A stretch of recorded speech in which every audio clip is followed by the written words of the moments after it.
So to start out this tutorial, I'm just clipping my hair back, and then I'm grabbing my Sacha Cosmetics Mattifying Face Primer. I think this is perfect for the fall season. I still get oily in the fall, especially when it's not completely cooled down yet and it's still hot. So this helps control my oils.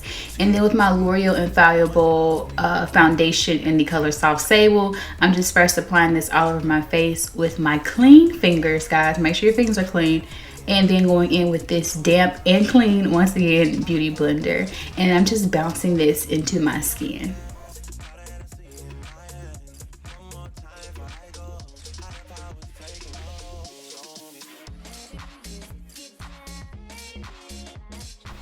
So next, with my NARS Creamy Radiant Concealer in the color Caramel, however you pronounce it, I'm applying this underneath my eyes, down the bridge of my nose, and on my chin as well.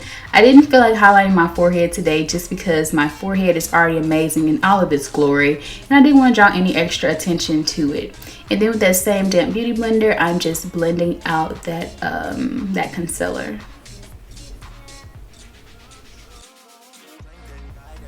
So next, with my Sacha Buttercup setting powder, I have a coupon code down below for you guys if you're interested in getting this. I'm just using this to set my highlight. You know what I usually do pretty much. Yeah, you guys know. If you watch my videos, you already know the steps. And then my LA Girl Pro Concealer in Dark Cocoa, I am going in and contouring my face with this angled contouring brush by Luxie.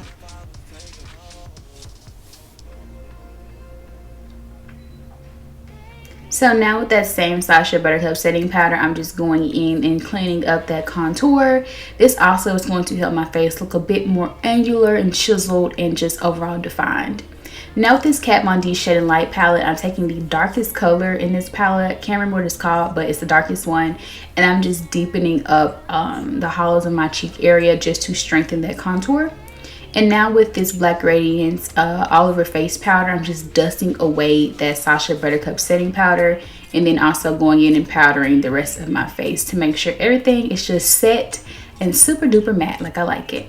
Now with the Makeup Geek Spectrum eyeliner, and this one is in the color, let's see, Royal. It's this really pretty purple color. I'm just kind of like drawing out how I want my cut crease to be, and this is also going to be the basis of what the color comes from in this look.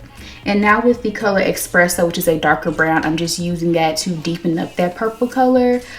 Just because I'm going to make it smoke out and I really want the colors to kind of have a gradient effect. So now with the Makeup Geek Shadow Americano, I'm applying that over the liners and kind of smudging them out to just smoke them out a bit, and it's gonna turn out pretty great, guys. So definitely try this technique of putting down a liner first.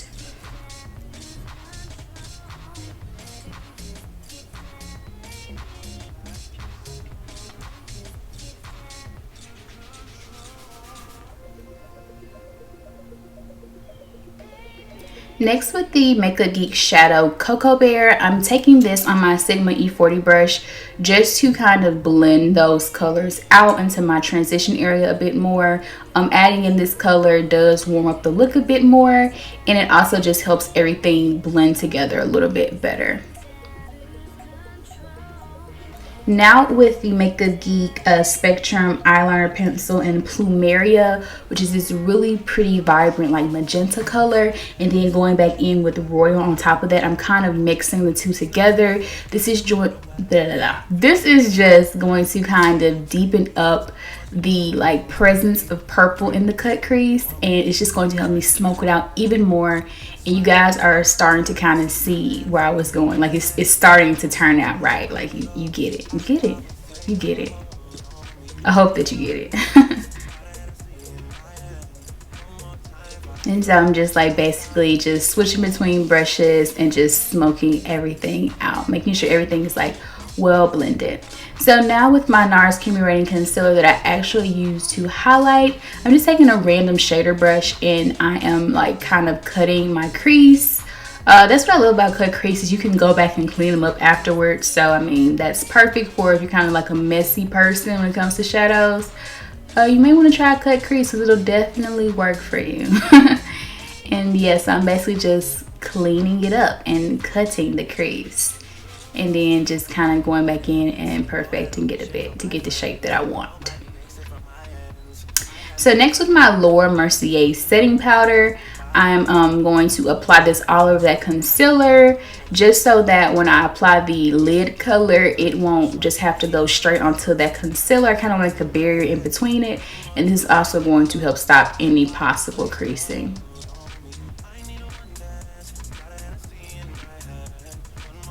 And now with the Makeup Geek shadow, I believe this is Frappe. Really love this color because it's like the same as my skin tone, so it's a perfect nude for me. I'm applying this all over my lid, and yeah, pretty self-explanatory. Now with my KatVonD tattoo liner, I do prefer the ink liner over this tattoo one, but this is what I had. I'm just creating a wing, and I'm not making it super dramatic because I don't want to take away from the cut crease. But I do want it to kind of be dramatic enough to stand alone, if that makes sense, you guys. And then off camera, I'm going in with some mascara to just coat my top lashes. And then I'm going to follow that with some Koko lashes in the style Misha, I believe these are. And then on my lower lash line, I added the Royal Makeup Geek Spectrum eyeliner on my waterline. And then I just smoked it out with Americano by Makeup Geek. So now I'm going in and just coating my bottom lashes with mascara. And then with this BH Cosmetic blush, I'm taking this like orange toned one and just putting this on my cheeks just to kind of warm up my face a bit more. And then with my MAC Fix Plus spray, I'm using this kind of as my finishing setting spray. Just because I was like feeling super cakey and super powdery. And this kind of helps your skin feel like skin again. And while my face is still drying with the Fix Plus, I'm going in and adding my highlight immediately. This is going to help the highlight be a bit more vibrant and also just stick a little bit better. So I'm applying that on my cheekbones. You guys know, tip of my nose, which I'm going to go back and blend out. The bridge of my nose, Cupid's bow, if I didn't already say that, and my brow bone as well. And so for my lip color, I am going in with Guess by Colourpop. It's this really pretty, like, dark blackberry color purple. I don't know how to explain it, but it is super gorgeous, and I haven't worn it in a while, but I was so ready for the fall to come so I can bust it back out. And after that, I just kind of fanned it so it'll dry a little bit quicker. And that's pretty much it for this look, guys. Front way, back way, you know that I don't play.